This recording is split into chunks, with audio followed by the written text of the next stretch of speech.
warahmatullahi wabarakatuh. Salam sejahtera untuk kita semua. Perkenalkan, nama saya Mafirani Nafila Laili dari Universitas Negeri Malang, Fakultas Psikologi.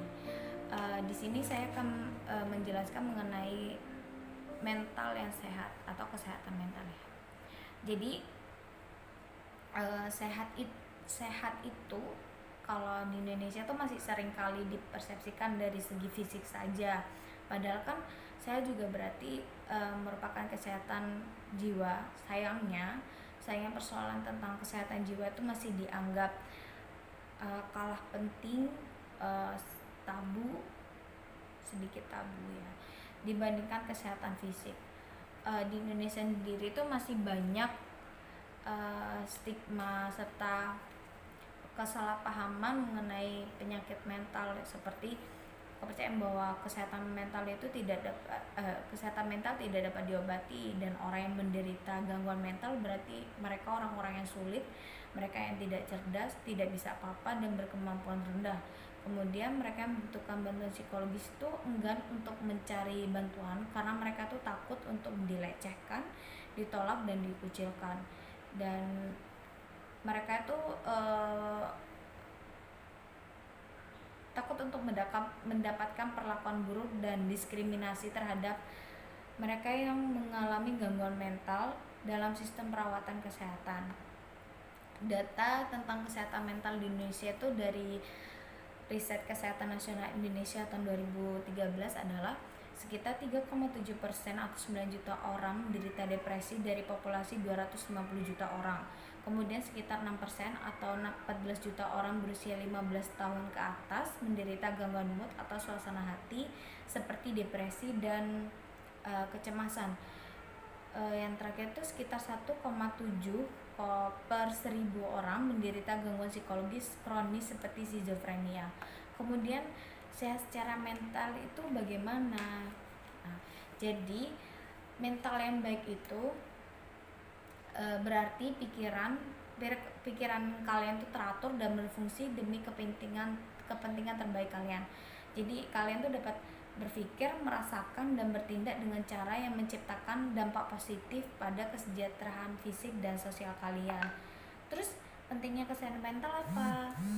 Jadi orang-orang yang sehat secara mental adalah orang-orang yang positif.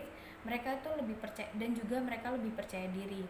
Mereka tuh bisa mengendalikan pikiran, emosi, perilaku mereka, dan memungkinkan mereka untuk menangani tantangan serta membangun hubungan yang kuat dan menikmati hidup. Jadi mencapai kesehatan mental yang baik itu dapat memungkinkan kalian untuk menyadari kemampuan kalian sendiri, lebih dapat mengatasi stres dan tantangan hidup, terus pekerjaan kalian menjadi lebih produktif. Dan tapi untuk mempertahankan kesehatan mental itu membutuhkan waktu dan usaha. Jadi semakin kalian berinvestasi dalam kesehatan mental kalian, jadi semakin kuat mental kalian, begitu. Nah, terus gimana untuk mendapatkan kesehatan mental yang baik? Ada banyak cara sebenarnya, terutama untuk meningkatkan suasana hati, membangun ketahanan, dan juga mendapatkan lebih banyak kesenangan dalam kehidupan ya. Yang pertama itu belajar untuk berdamai dengan diri kalian sendiri. Jadi kenali siapa diri Anda dan apa yang membuat kalian bahagia. Kemudian akui apa yang bisa dan tidak bisa kalian ubah tentang diri Anda. Dan yang terakhir itu ada identifikasi kemampuan dan kelemahan kalian. Setelah kalian identifikasi, diterima, dibangun, dan lakukan yang terbaik dengan apa yang sudah kalian miliki gitu ya. Kemudian perhatikan kebutuhan dan perasaan kalian sendiri. Jadi ekspresikan pikiran kalian tuh. Bagi yang suka menulis itu bisa di jurnal atau blog. Untuk yang suka menyanyi bisa bernyanyi, atau yang suka menari bisa menari, agar kalian tuh bisa lebih memahami lebih banyak tentang diri kalian sendiri gitu loh. Kemudian set goals atau tujuan kalian, hal-hal yang ingin kalian capai di dalam hidup ini.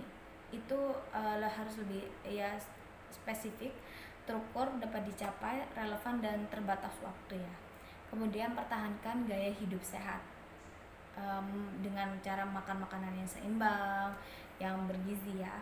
Kemudian olahraga secara teratur, batasi konsumsi alkohol bagi kalian yang minum alkohol. Kemudian hindari rokok dan zat berbahaya lainnya ya.